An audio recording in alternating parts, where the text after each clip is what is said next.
আল্লাহ বললেন, গোলাম যারা পাপ করেছ, যারা অন্যায় করেছ, নিজের উপর নিজে জুলুম করেছ, লা তাকনাতু মির রাহমাতিল্লাহ, আল্লাহর রহমত থেকে নিরাশ হয়ে যেও না।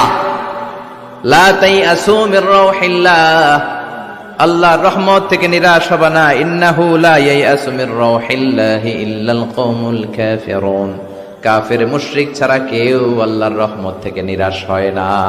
ঠিক কি না? কি আশার বাণী, কি সম্ভাবনার বাণী।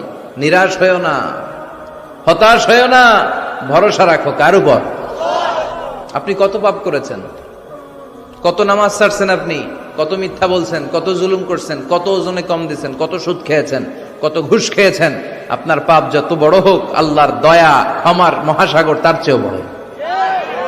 আপনার পাপ আর অন্যায় যদি হয় বিলের পানির সমান, খালের পানির সমান, আল্লাহর দয়া হলো সাগরের পানির সমান।